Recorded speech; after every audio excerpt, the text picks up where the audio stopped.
राजधानी भोपाल के रविंद्र भवन में आयोजित चेती चांद महोत्सव के अवसर पर मुख्यमंत्री डॉक्टर मोहन यादव ने सिंधी समाज को नववर्ष की शुभकामनाएं देते हुए राज्य सरकार की प्राथमिकताओं को स्पष्ट किया। उन्होंने कहा कि प्रदेश सरकार विकास के साथ साथ अपनी समृद्ध सांस्कृतिक विरासत को संजोकर आगे बढ़ रही है और हर समाज की परंपराओं का सम्मान देना तथा सभी को समान अवसर प्रदान करना उसका मुख्य उद्देश्य है। मुख्यमंत्री ने सिंधी समाज के योगदान की सराहना करते हुए कहा कि इस समाज ने व्यापार, शिक्षा और समाज सेवा के क्षेत्र में अपने परिश्रम, समर्पण और सकारात्मक सोच से न केवल प्रदेश बल्कि देश की प्रगति में महत्वपूर्ण भूमिका निभाई है। उन्होंने ये भी घोषणा की कि शीघ्र ही मुख्यमंत्री निवास में सिंधी समाज की एक विशेष पंचायत आयोजित की जाएगी, जिससे समाज के मुद्दों और सुझावों पर सीधे संवाद हो सके। मुख्यमंत्री डॉक्टर यादव ने चेती चांद को आस्था, एकता और सांस्कृतिक गौरव का प्रतीक बताते हुए कहा कि यह पर्व भगवान झूलेलाल की शिक्षाओं के अनुरूप सद्भाव, सेवा और मानवता के मार्ग पर चलने की प्रेरणा देता है। उन्होंने इतिहास का उल्लेख करते हुए राजा दाहिर के योगदान और देश विभाजन के समय सिंधी समाज द्वारा दिखाए गए साहस और संघर्ष को याद किया, जिसने विपरीत परिस्थितियों में खुद को पुनः स्थापित कर एक मजबूत पहचान बनाई। साथ ही उन्होंने स्वतंत्रता संग्राम के युवा शहीद हेमू कालानी को नमन किया और भारतीय राजनीति में लाल कृष्ण आडवाणी के योगदान की सराहना की। कार्यक्रम में विधायक भगवान दास सबनानी सहित सिंधी सेंट्रल पंचायत के प्रतिनिधि विशेष रूप से उपस्थित रहे। मेरे साथ सभी बोलेंगे, आयो लाल सवई चेटी चंड के इस आयोजन में मेरी अपनी ओर से माननीय विधायक, आपका नाम ही भगवान है। देखो, आप कण कण में विद्यमान है भगवान और हमारे बीच भगवान है। जोरदार अभिनंदन भगवान दास सबनानी जी का। इस मंच पर मौजूद महापौर श्रीमती मालती राय जी, आपका भी अभिनंदन है। मुख्य सलाहकार एक और भगवान देव इसरानी जी, आपका भी अभिनंदन, स्वागत। माननीय किशोर तनवानी जी, आपका भी अभिनंदन।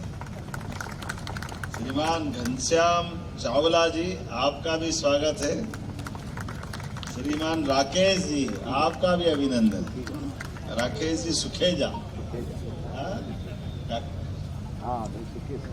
इस अवसर पर आप सबका दोनों हाथ जोड़ के प्रणाम करता हूं, अभिनंदन करता हूं। नया साल चेटी चंड, और ये सिंध समाज का नहीं, हर कोई अलग अलग नाम से, कोई गुड़ी पड़वा, कोई विक्रम संवत 2083, कोई नवतेरा, कोई नवरोज।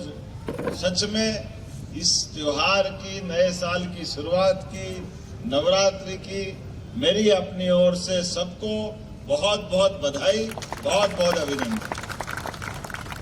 और जिनके बीच में बात कर रहा हूं, सच में ये हमारे सिंधी समाज की बहुत समृद्ध परंपरा है। भगवान झूलेलाल के रूप में जल के साथ वरुण देव को याद करते हुए जिस परंपरा, जिस संस्कृति के आप सब संवाहक हैं, सच में हमारे लिए ये पर्व समाज की जागृति के साथ सबकी उन्नति और प्रगति के मार्ग खोलता है। और सिंधी समाज के लिए अगर देखते हैं तो सच में कितने प्रकार के अतीत के गौरवशाली पृष्ठ सिंधी समाज के साथ जुड़े हैं। इस देश के अंदर भी 1000-1200 साल पहले देश के अंदर विदर्भियों ने अगर कदम बढ़ाए और उनके कदम किसी ने थामे तो राजा दाहिर सेन का नाम सबसे आदर के साथ लिया जाता है, जिन्होंने चट्टान की तरह विदर्भियों से मुकाबला करते हुए इस देश की धर्म संस्कृति को बचाने का काम किया। उनके अपने योगदान के उस दौर को याद करते तो सच में आत्मा गदगद हो जाती है। हमारे लिए और आपके प्रति श्रद्धा बढ़ जाती है। देश की आजादी में पूरा देश भले आनंद में डूबा हो, लेकिन देश की आजादी की सबसे ज्यादा कीमत हमारे सिंधी समाज ने चुकाई है। हमें ये नहीं भूलना चाहिए। अपना घर बार, गांव, नगर सब छोड़ कर देश धर्म की खातिर इतने सारे कष्टों के पहाड़ सीने पे रख कर के अगर अपने वापस नए दौर की नई कहानी लिखने में कोई समाज ने अपनी पहचान बनाई, उसमें सबसे अग्रगण्य सिंधी समाज है। हमें इस बात का आनंद है। नई पीढ़ी के मित्रों को बड़ा समझने में आने में थोड़ा कठिनाई होगी, लेकिन हमारे पुरखों ने इस देश की आजादी के पहले भी जो योगदान दिया वो कम नहीं है। उस योगदान के परिणाम स्वरूप हम अपने शहीद हेमू कालानी को भी याद करें, जिनके कारण से पूरा समाज गौरवान्वित होता है।